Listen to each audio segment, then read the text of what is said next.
O homem não nasceu para chorar. Joel S. Goldsmith. Capítulo 12. O princípio da paz. O pleno significado do Natal não pode ser jamais conhecido, exceto pelo entendimento da natureza imutável de Deus. O Deus que é eternamente o mesmo, ontem, hoje e sempre. Tudo o que é de Deus sempre foi. O que foi é agora, e o que é agora sempre será. Entender isso revela que o real Natal não começou há 2000 anos atrás. Ele começou desde o princípio, antes que o tempo existisse. O que teve lugar há 2000 anos foi simplesmente a revelação de uma experiência que tem sido contínua, não somente desde antes que Abraão existisse. João 8:58. Mas desde antes que o tempo existisse. Deus não inaugurou nada novo há 2000 anos. O verdadeiro significado do Natal é aquele que foi plantado na consciência como semente, que deve evoluir como seu filho.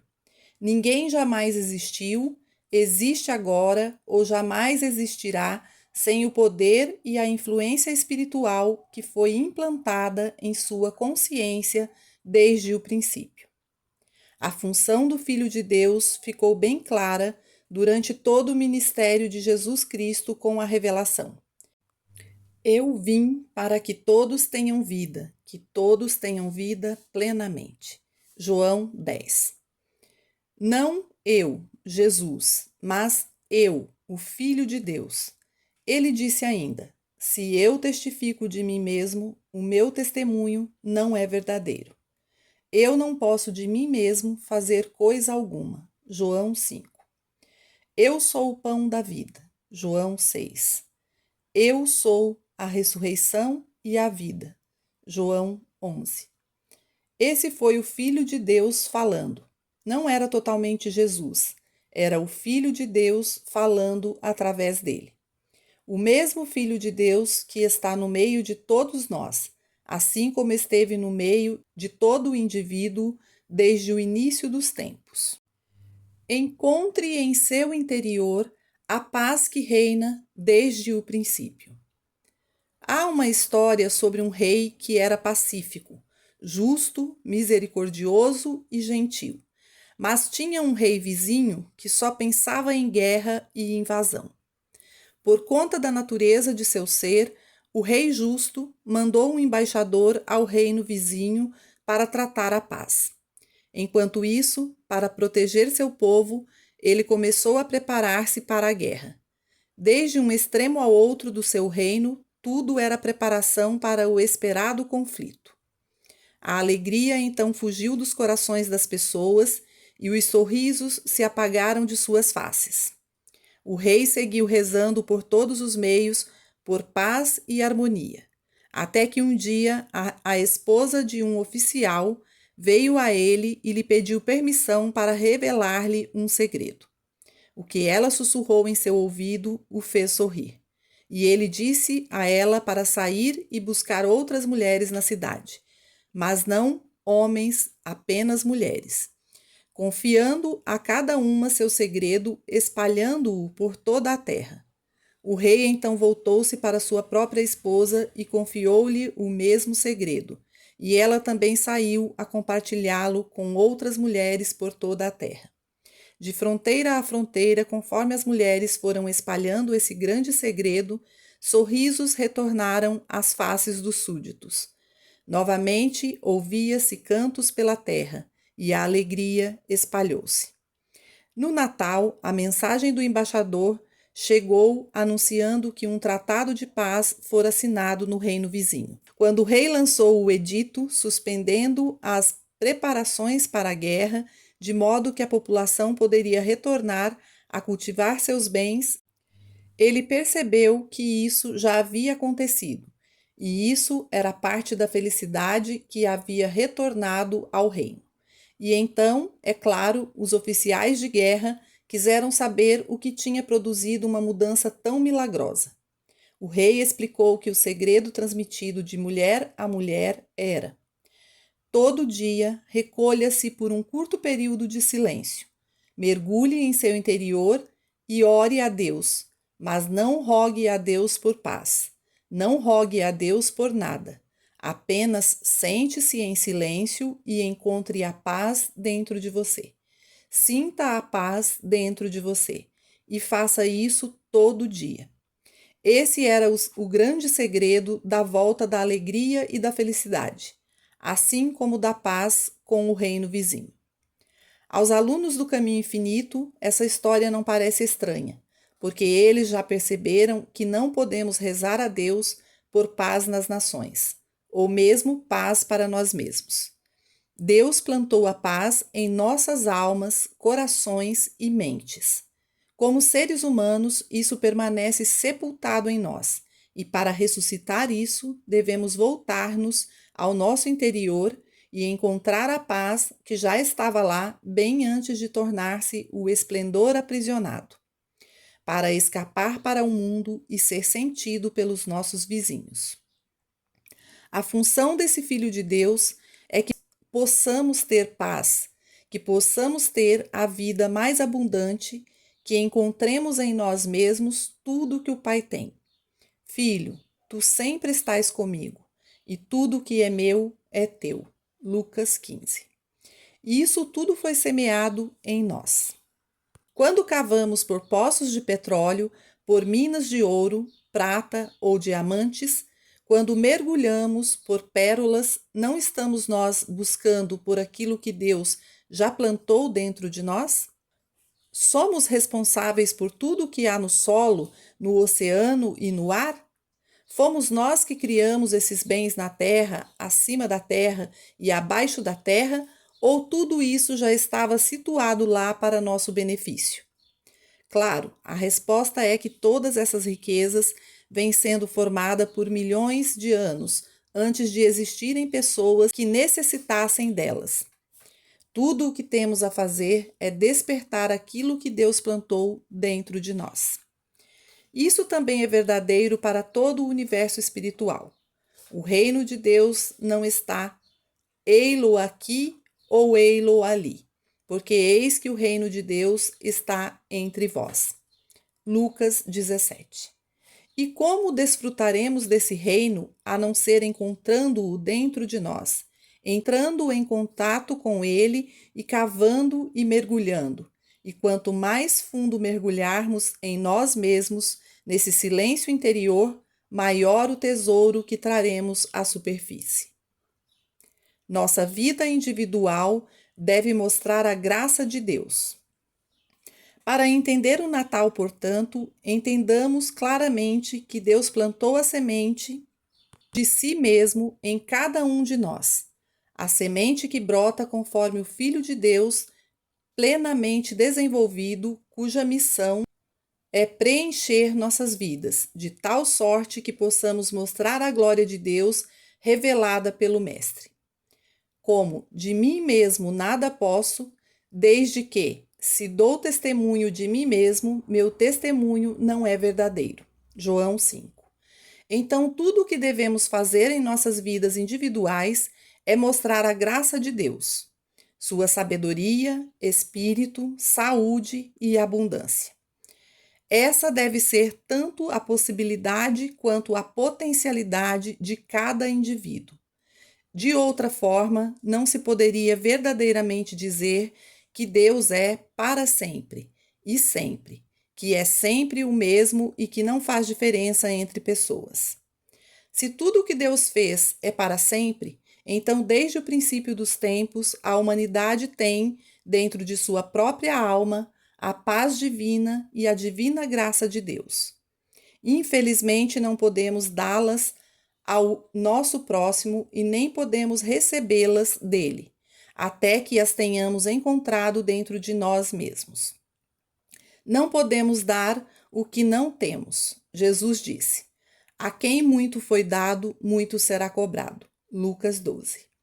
Assim espera-se que aqueles que encontraram a paz em si mesmos possam concedê-las a seus vizinhos, Se não encontraram o Cristo em si mesmos, no entanto, não podem compartilhar o Cristo com outros.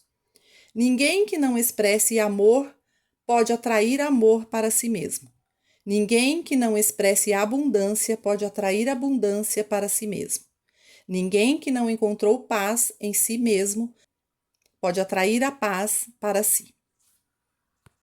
Seja o que for que queiramos compartilhar com nossa família, comunidade ou com o mundo, deve ser primeiro descoberto dentro de nós mesmos. Mesmo Jesus nada tinha para dar ao mundo até que o Cristo foi revelado a ele. O Espírito do Senhor está sobre mim, pois que me ungiu para evangelizar os pobres, enviou-me a curar os quebrantados de coração, pregar liberdade aos cativos, restaurar a visão aos cegos. Lucas 4. Até tal ordenação, ele não estava ungido para curar os doentes, e para que alguém possa compartilhar o espírito de paz, alegria, amor e abundância, precisa antes ser ordenado com o Espírito de Deus. A paz começa em nós. O Natal terá muito pouco valor para nós e nenhum significado se acreditarmos que o príncipe da paz viveu há 2000 anos atrás, mas não na terra de hoje. Sim, é verdadeiro. O príncipe da paz viveu há 2000 anos e há 4000 anos atrás também. Assim como o príncipe da paz está também na terra de hoje, no coração, na alma e na consciência de cada indivíduo, esperando por ser libertado para o mundo. Esse Cristo paz, no entanto, não pode ser alcançado orando a Deus para corrigir nossos vizinhos, nem mesmo nossos vizinhos além do oceano. A paz tem que começar em nós. E por que não reconhecemos nossa própria espiritualidade antes de começar a exigir coisas dos outros? Deixemos nossos vizinhos em paz e secretamente entremos em nosso sagrado interior, silenciosamente comungando com o princípio da paz em nós, o príncipe da alegria, saúde, plenitude, totalidade e perfeição individual. Então, quando tivermos alcançado algum grau de cristandade e não mais sermos tão estéreis, não teremos que pedir paz para nosso vizinho, nem teremos que rezar a Deus por paz, pois a paz fluirá de dentro de nós para toda a humanidade. A paz que ultrapassa todo o entendimento está estabelecida em nós e é libertada quando fazemos contato com ela em nossas meditações diárias. Como um pombo, ela começa a abrir suas asas sobre o universo inteiro. Procurar pela paz no outro é não só desviar e evitar a questão, mas é também impedir nossa própria experiência de paz. Procurar por justiça, por misericórdia ou gratidão é outro equívoco. É da nossa responsabilidade pessoal encontrar o reino de Deus no centro de nosso próprio ser. Quando Jesus falou ao povo nas praias da Galileia, onde 2 ou 3 estiverem reunidos, nas montanhas, nos lagos ou desertos, ele sempre usou a palavra você, tu, vós. Você deve perdoar 70 vezes 7. Você deve orar pelos inimigos.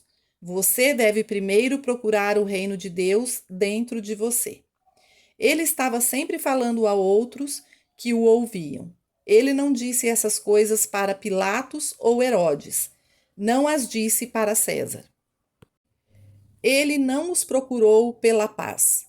Ele olhava para esses, você, diante dele, sabendo que se encontrassem paz dentro de si mesmos, essa paz abrangeria toda a humanidade. Portanto, quando começamos a assumir a responsabilidade pela manutenção da saúde e harmonia de nossas próprias famílias, descobrimos que a paz e a harmonia que encontramos nos momentos de meditação tornam-se a lei da saúde e da harmonia para nossos filhos e outros membros da família. Mais tarde, assumindo a responsabilidade de ajudar nossos vizinhos ou amigos e parentes que pedem por ajuda. Não diremos a eles que sejam saudáveis, afortunados, justos ou misericordiosos. Nós nos recolhemos ao local sagrado dentro de nós, comungamos com o Filho de Deus até que o sentimento de paz nos envolva. E quando encontramos nossa paz, aqueles que nos procuram por ajuda também recebem a paz. Nós não transferimos a paz para eles com algum abracadabra mental, ou por sugestão ou hipnotismo. Nós nos voltamos para o reino de Deus interior e lá, encontrando a paz, unidade e comunhão espiritual com o Cristo, essa influência liberta-se de nós e torna-se uma lei da vida e do amor para todos aqueles que nos procuram. Uma das primeiras revelações que me foram dadas é que era desnecessário rezar por ninguém e nem ministrar tratamentos a ninguém. Só me era necessário encontrar minha própria paz, o conhecimento da harmonia, plenitude e totalidade, que isso tornava-se imediatamente a experiência de todos aqueles que me buscavam por ajuda. Eles sintonizavam-se com minha consciência do mesmo modo que a mulher que tocou o manto de Jesus sintonizou-se com a sua consciência, de modo que a paz que o envolvia desceu sobre ela e assim ela foi curada. A dignidade e sacralidade individual. O significado do Cristo estará perdido se não compreendermos que o Cristo curador nunca foi crucificado e nunca desceu à tumba. O Cristo curador é o príncipe da paz dentro de nós, o Filho de Deus plantado aí desde o princípio. Através de nossas meditações, de uma contemplação interior e comunhão com o Espírito interior, nós levantamos esse Filho em nós, e essa comunhão gera em nosso universo tudo o que o Filho de Deus é. É um milagre da graça que onde 2 ou 3 estão reunidos em seu nome, ali encontrem o inteiro reino de Deus entre eles. É um milagre da graça que um com Deus seja a maioria. Toda vida é um milagre da graça de Deus. Toda individualidade é descendência do Altíssimo. O mundo ocidental deve aprender a apreciar a dignidade do homem individual antes que ele venha a ter toda a força moral que eventualmente trará a paz na Terra. A paz não virá por meios militares. A paz será estabelecida pela capacidade moral das nações que compreenderam o significado do valor individual e a razão desse valor. Como ser humano, um indivíduo não é avaliável. Isso é porque Deus encarnou a si mesmo como homem e porque todo indivíduo é potencialmente o Cristo, o príncipe da paz, e ele é tão importante para Deus quanto o maior dos profetas, santos ou sábios. Se ao menos 10 justos pudessem realizar a dignidade e a sacralidade do homem individual, agiriam com tal força moral que mudariam a natureza dos acontecimentos de toda uma cidade, estado ou nação, e essa realização governaria até mesmo as relações internacionais. Deve haver, no entanto, esse levantamento do ideal de Cristo da natureza do ser individual. Deve haver o reconhecimento de nós mesmos como descendência de Deus. Deve haver a convicção que nossa vida não é realmente nossa, mas a vida de Deus individualmente expressa como eu ou você. A mente de Deus individualmente manifestada como sua mente ou a minha. Se tudo o que somos é o que vemos em nossos espelhos, qual a razão para nossa experiência na Terra? Se examinarmos as vidas de alguns seres humanos, poderemos imaginar por que são tolerados num mundo como o nosso. Somente quando começamos a entender a natureza disso, que é inerente em nós e que agora aguarda ser levantado em nós para nossa redenção, para nossa função como filhos de Deus na terra, só então percebemos que fomos enviados para mostrar toda a glória de Deus. Esse é o verdadeiro Natal. Porque eu nasci do céu, não para fazer a minha vontade, mas a vontade daquele que me enviou. João 6.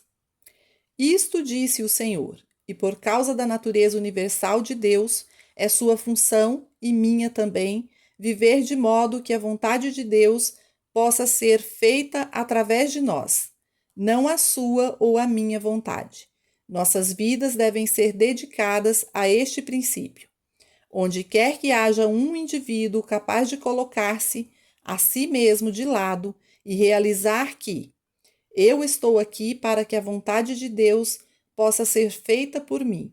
Eu estou aqui de modo que possa haver uma saída para o esplendor aprisionado. Eu estou aqui para que possa ser usado para que o Cristo interior possa obrar para benefício de todos os que ainda estão nas trevas. Assim, o Cristo assume e vive essa vida.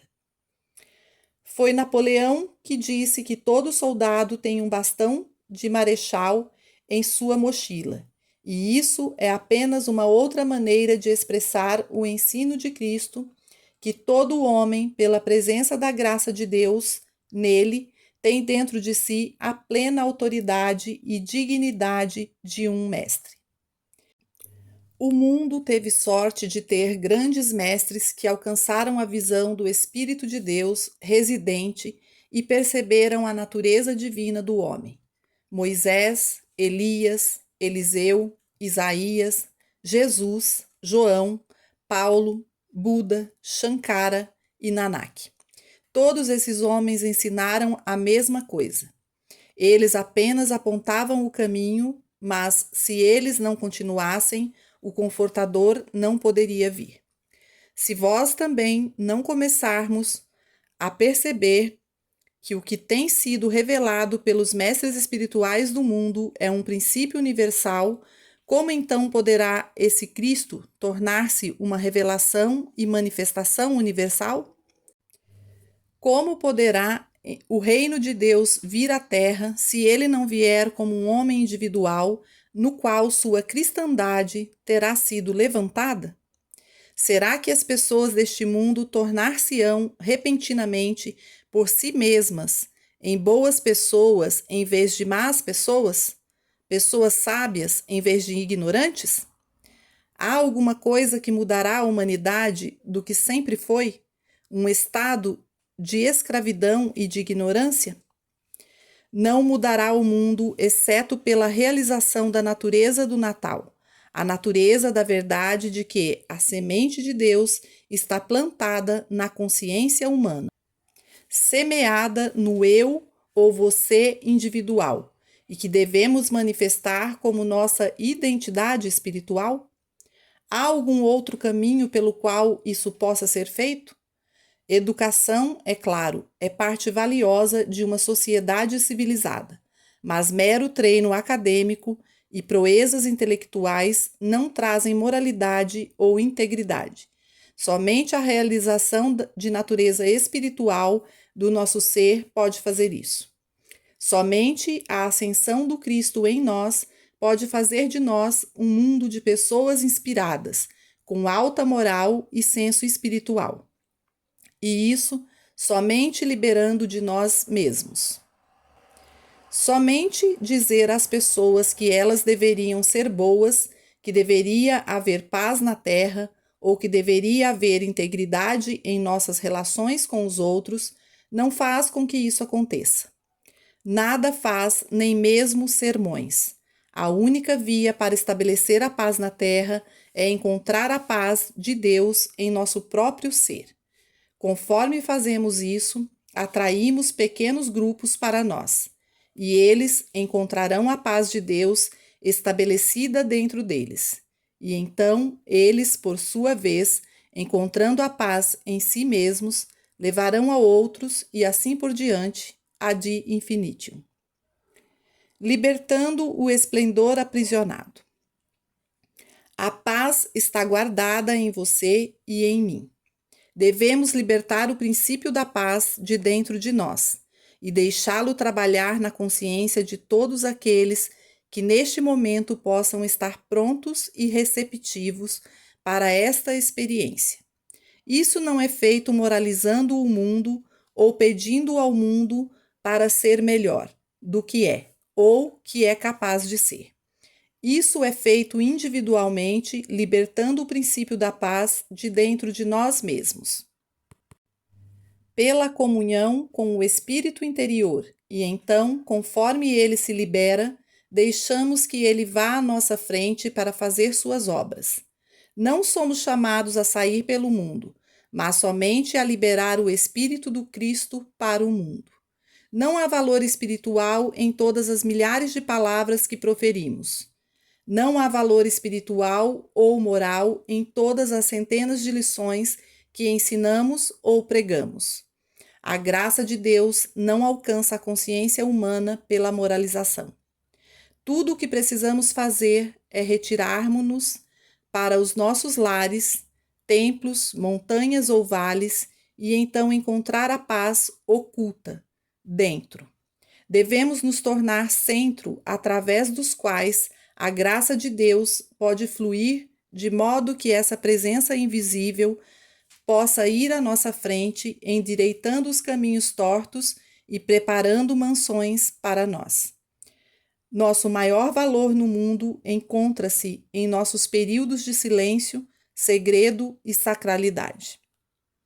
Toda vez que vemos uma pessoa e percebemos que a graça de Deus está com ela, tornamo-nos uma luz para o mundo, sem falar, berrar, anunciar ou escrever, mas somente por olhar para o indivíduo e perceber que ali também há a graça de Deus, o Filho de Deus. Isso porque o esplendor aprisionado está sendo libertado. Esse é o reconhecimento do Cristo residente no amigo ou inimigo. Não o reconhecimento de um humano andando sobre a terra, mas o reconhecimento de uma semente plantada dentro dele. Essa semente que permanece enterrada dentro de nós continuará sempre como semente, até que receba nutrição, e essa nutrição espiritual tão necessária é o reconhecimento da verdadeira identidade individual. No interior do homem individual está o Filho de Deus, esse eu que ele é. Dentro dele está a presença divina e o poder divino, a graça de Deus. Eu, dentro dele, é a nutrição, o sol e a chuva para essa semente. Então a semente começa a brotar e a natureza de nossos amigos, parentes e relações de trabalho começa a mudar bem diante de nossos olhos, sem que eles saibam por quê. Pode-se desenvolver neles uma busca por Deus, uma busca pela realidade, até que uma mensagem ou mensageiro lhes revele que não é necessário buscar o que já está dentro. Tudo isso que buscamos é a realidade divina em nós, o Filho de Deus em nós, o Santo Graal no interior de nossa própria consciência. Toda a sacralidade do Filho de Deus está estabelecida no centro de nosso ser, a eternidade, a imortalidade e a natureza infinita do ser de Deus, porque somos um com o Pai, e tudo que o Pai tem já é nosso. Sua sabedoria, sua mente, sua glória, sua graça, presença, substância, seu ser. Mesmo a respiração de sua vida é a respiração de nossa vida, porque somos todos um, e nessa unidade encontramos nossa plenitude e nossa unidade com toda a humanidade. Somente em nossa unidade com Deus somos unificados com cada luz espiritual que já pisou no mundo, seja no passado, no presente ou no futuro. O Natal revela que Deus plantou seu Filho em nós. Mensagem de gabinete. Todo ensinamento espiritual é passado por símbolos, alegorias ou parábolas. E assim é a história da Virgem que dá à luz, que surgiu milhares de anos antes dos dias do Mestre. Na literatura espiritual do mundo, há 7 líderes espirituais, os quais se acredita terem nascido de uma virgem. Jesus não foi o primeiro, ele é o 7º e o último. Antes dele, houve 6 outros, um dos quais foi Gautama, o Buda. Aqueles familiarizados com a história do nascimento de Gautama lembrar-se-ão que quando seu pai desposou uma virgem, ele reconheceu que sua virgindade era de uma tal natureza que ela traria ao mundo um Salvador, e ele sabia que ela não sabia. O céu iluminou-se, o sol, a lua e as estrelas tremeram, e uma música celestial ouviu-se no ar. Ela concebeu no devido tempo e trouxe ao mundo Gautama, que mais tarde seria conhecido como Buda. Por ocasião de seu nascimento, os homens sagrados da Índia foram ao palácio para ver o bebê, e um velho sábio vidente efetivou seu reconhecimento, proclamando: Eu vivi somente para esta hora, para que eu pudesse ver e reconhecer esta criança. Tudo isso repetiu-se centenas de anos mais tarde. O evento da Virgem dando nascimento a Jesus, os homens santos que viajaram para Belém para lhe render homenagens e os homens sábios que o reconheceram. Todos os maiores ensinamentos religiosos foram fundados sobre a ideia da Virgem dando à luz.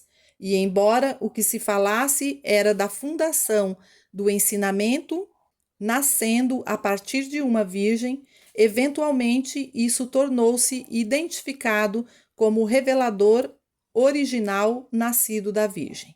Mas isso deve ser entendido como sendo fundamentalmente simbólico.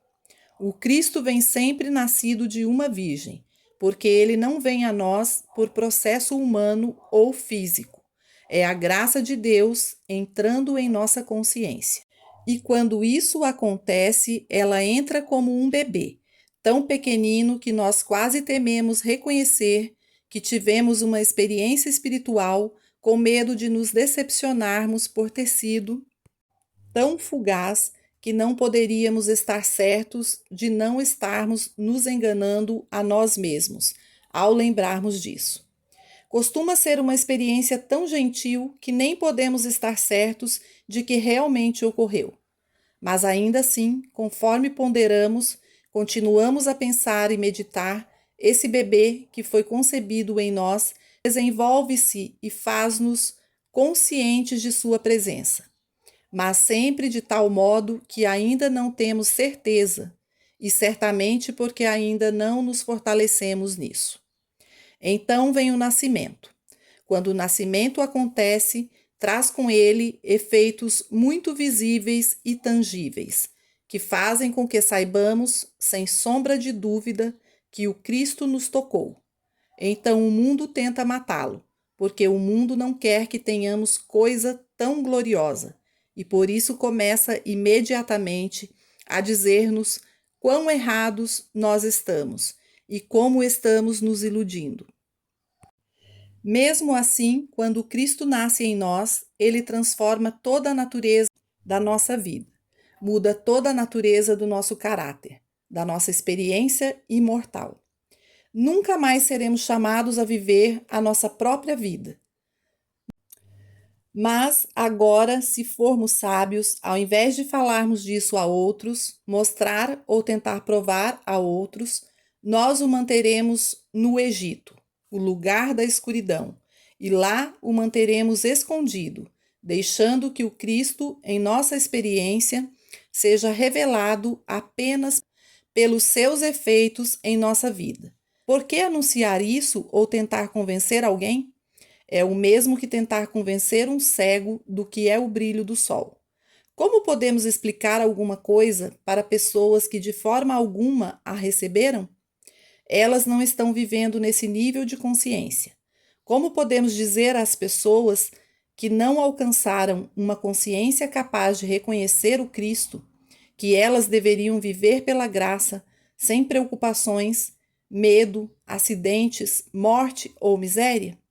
Então, com nossa sabedoria, levamos o bebê para o Egito, escondemos e não falamos dele a ninguém, e deixamos os outros verem somente seus efeitos, enquanto nós nos fortalecemos nele, até chegarmos no nível de convicção pelo qual, se necessário, por ele poderíamos ser presos, atirados na cova dos leões ou sermos crucificados por isso. Quando este Cristo assume o controle sobre nossa experiência e começa a produzir frutos para nós, o mundo que não entende e não pode acreditar fará o melhor que puder para tirá-lo de nós. Ou, se não conseguir esse intento, tentará nos destruir. Mas, se estamos firmes, se chegamos à convicção de que não há poder que possa derrubar o Cristo, de que não há poder sobre a terra que possa desfazer a obra de Deus, não mais recorremos a meios humanos. Temos então o pleno e completo Cristo, e ele torna-se nosso caminho.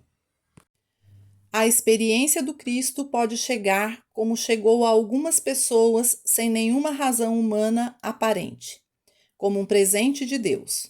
Ela chegou a alguns sem que eles soubessem por quê, sem que merecessem ou tivessem algum valor para isso. Em tais casos, no entanto, eles foram preparados para isso numa experiência prévia. Suas consciências foram preparadas e, indubitavelmente, voltaram a esta experiência humana para o propósito de alcançarem sua cristandade, para estarem espiritualmente equipados para desempenhar algum trabalho específico no mundo. Esses presentes de Deus nunca são dados a um indivíduo como recompensa por algo, ou para seu prazer pessoal ou lucro. Eles jamais devem glorificar um indivíduo ou definir alguém. Eis porque Jesus Cristo sempre recusou honrarias por toda a sua vida. Ele sempre negou qualquer coisa no sentido de mensagens ou presentes pessoais. Ele deixou de lado seu ser humano. Seu trabalho sempre foi glorificar Deus que o enviou como sua expressão. Tanto é assim que, quando Deus dá um presente, ele destina-se ao propósito de Deus na terra.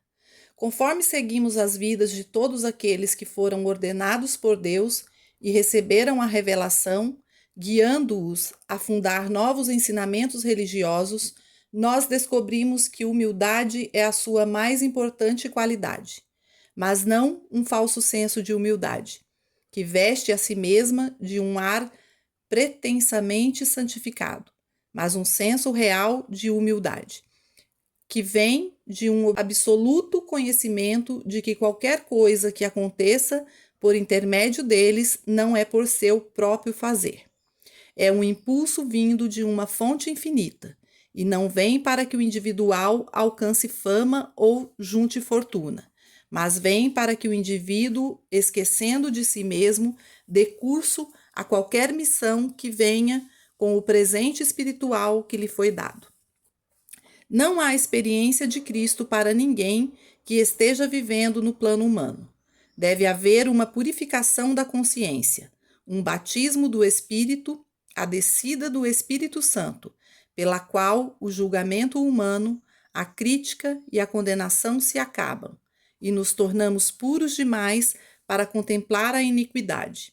Mesmo quando sabemos do mal, estamos interiormente orando: Pai, perdoai-os, porque nós entendemos que todo mal é impessoal e tem seu fundamento na crença impersonal em dois poderes.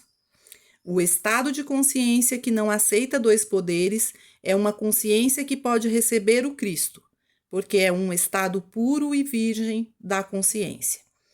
Ele não conhece dor ou prazer, conhece apenas Deus, somente iluminação espiritual e alegria espiritual. Não tem boa saúde ou má saúde, é um estado do divino ser. Quando não mais somos uma pessoa dividida contra nós mesmos, quando não mais somos uma consciência dividida, nós somos puros e o Cristo encontra entrada em nós. O Cristo sempre vem para nós com o nome Eu. Eu estou contigo. Eu nunca te deixarei, eu estarei contigo até o fim do mundo. Eu vou na frente e te preparo mansões.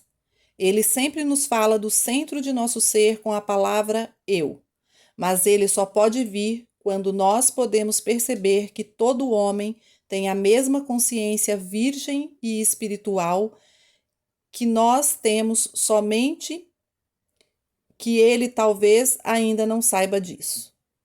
O nascimento do Cristo é o advento da graça divina na consciência humana. Isso não pode ser explicado. É uma experiência virgem que toma lugar dentro de nós, sem nenhum acompanhamento material. Com essa experiência, um novo patamar é atingido, e de suas alturas pode-se vislumbrar um novo horizonte, acenando para seguirmos adiante e adiante.